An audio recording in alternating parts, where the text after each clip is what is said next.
Going on there in that small town of Uvalde? Sure, David. You know, since we got here early this morning, it was very quiet, but just in the past couple hours, the active scene has really ramped up, even so much so that they've pushed us back. Now, if you remember this morning, we were actually a little further back where that speed limit sign is. Now we're pushed back into the actual neighborhood. Now, we've seen so many different units coming through. Of course, we've seen Texas State Troopers, and we were expecting to see them leave right at 6:45 from Kelly Airfield, and that's exactly what's happening. We'll watch them as they fly off here off the tarmac and head back to the White House. So here's the truth. Driving expert tells me that no one can drive on ice. So if you have to be on the road, the best thing to do is increase the distance between you and another vehicle, and of course drive very slow. 12 were adults and 4 were minors, and it's important to know that those 4 minors are teens and young adults. Now, I have been able to track down where 12 of these migrants have been sent to these local hospitals. I'll start with here at Baptist Medical Center. Alfred Garza asked the mayor why the city did not cancel summer school. Uvalde CISD began summer school just today, only 2 weeks after that deadly mass shooting. Here momentarily, we've been checking the Bexar County elections results site, and as of right now, the people against Proposition A is at 71.89%. For it is at 28.11%. Both parties tell me no matter what happens, Ananda Tomas with Act for SA says if this does not pass, she's still happy with the work that they've done. The Police Officers Association told me if this does not pass, they just want the community to know that the police officers are out there to protect their community. Of course, we'll keep you updated on the results on air and online. We've learned each Texas county experiences different challenges of the immigration process. Val Verde County's sheriff says the past couple of weeks, they've seen extremely low numbers of migrants crossing the border. On Wednesday, there were 650 apprehensions at the Del Rio sector. 2 months ago, the average was 2,200 apprehensions daily. Sheriff Joe Frank Martinez says he believes the drop may be due to the cold weather and the decision to keep Title 42 in place. Title 42 was kept in place and CBP 1 was put in place. So those numbers have drastically changed. But as we move away from the border to other counties like Zavala County, say illegal border crossings have not slowed down.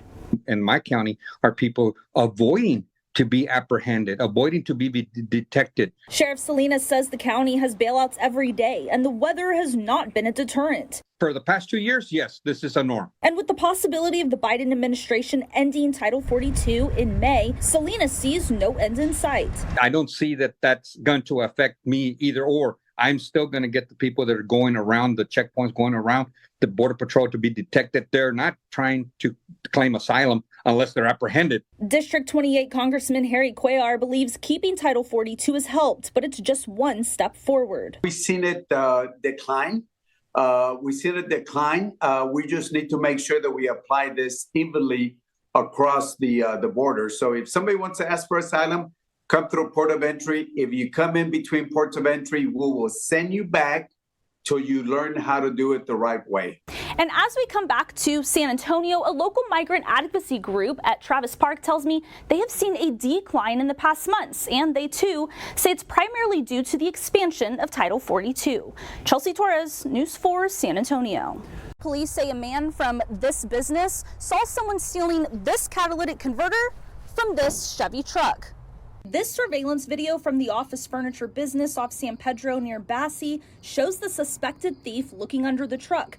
SAPD says the business owner confronted the man and the two started fighting. The suspected thief then got in his truck and started driving off. That's when the man from the business pulled out a gun and shot at the vehicle. At least one of the bullets fired struck the suspected thief. He's now in critical condition at a local hospital.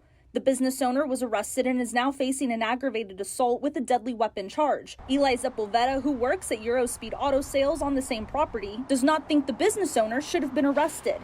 He says they've had catalytic converters stolen 5 times this year. He defends it to the best of his ability, and he's in jail right now. I just don't see how that's encouraging to do anything like that. So I guess just let it happen and pay up. We reached out to crime prevention specialist Gilbert de la Portilla. He says the best thing to do in this situation is to let the suspected thief go. You see the property being taken, let them take it. De La Portilla says every situation is different, but if it's property, it's best to value life over property. We have to make 100% that you are in the right to use deadly force or any force during a crime. SCPD says people should not confront or attempt to get their property back from a suspected thief. Sepulveda wishes he could prevent the crime that continues to affect his business. We have videos, we have countless invoices, and there's no end in sight. Now, the crime prevention specialist that we spoke to has a few tips on how you can protect your property, whether at home or at work. One of the first things you should do is put your driver's license number on all of your property items. And then also make sure you have cameras and good lighting throughout your property. Reporting live, Chelsea Torres, Fox News at 9. In 48 hours, dozens of bars will be open along this road, and you'll have to make sure you have good shoes because people are expected to walk in this construction sludge. Now, bar owners tell me that they feel like they've been forgotten and are seeking financial help from the city just to stay afloat. St. Mary's Strip is special.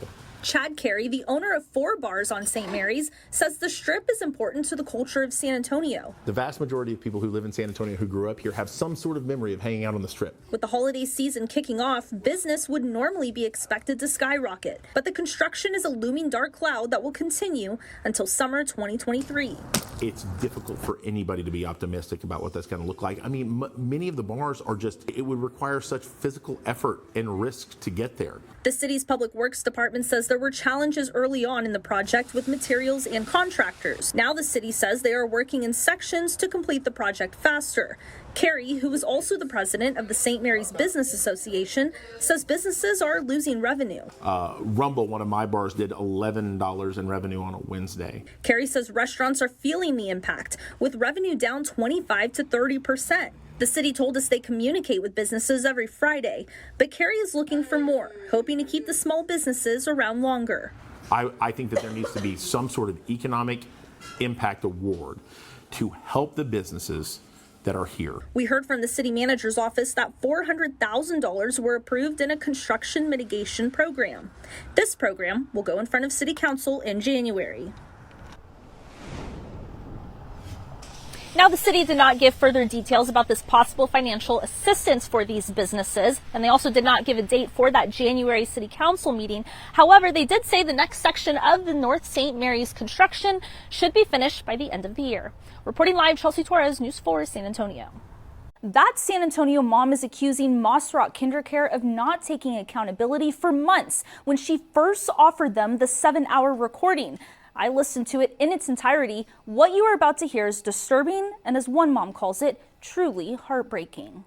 I'm about to throw some swings at some of y'all right now. 2.5 hours into a 7-hour recording, you hear this statement said to toddlers at Moss Rock KinderCare. What we captured on the recording was way worse than what I thought my daughter was going through. Numerous red flags concerned San Antonio mom Carly Hernandez, especially when her daughter Isla was losing weight and became more aggressive in behavior. They call her scary Isla. They call her a mosquito.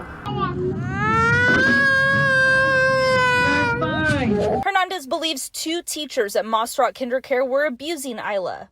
I had a recording of these women beating these children, abusing these children in all kinds of ways. On December 20th, Hernandez put this recorder in Isla's vest before school.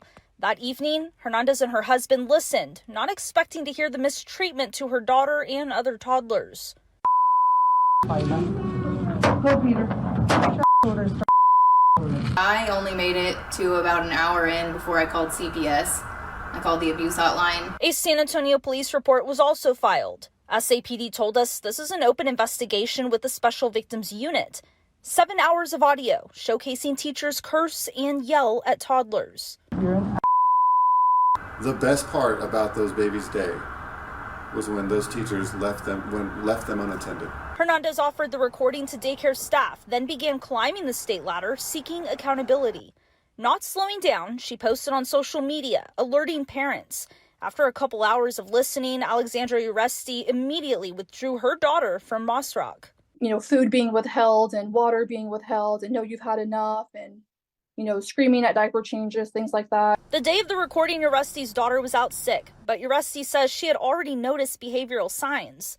she would, go away, go away. And we're like, what is she saying? What is she saying? Like, we were trying to figure it out for a while because she said it with such like authority in her voice. We were like, where is she getting this from? Just gonna wait for me because I will end up in jail and I will end up without a job. This very, very small piece of our case is accountability and actual protection of these kids. Texas Health and Human Services told us they have an open investigation on Mosstrack KinderCare. Quote, on February 13, 2023, HHSC assessed 4 deficiencies related to prohibited punishments related to an investigation.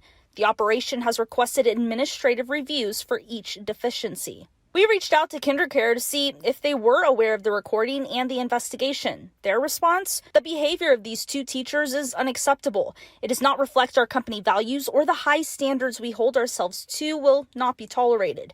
The teachers involved are no longer KinderCare employees and will never work for KinderCare or any of our brands again. Your heart just breaks. I mean, that's all I can really say to describe it. Touch it and you die. The National Association of Education for Young Children has also deferred Mosstrack's national accreditation. Mosstrack KinderCare tells me they are working to get their accreditation back. At this time, no charges have been made. Her goal, make sure those teachers never work with children again. We'll keep you updated on this investigation. Chelsea Torres, Fox News at 9.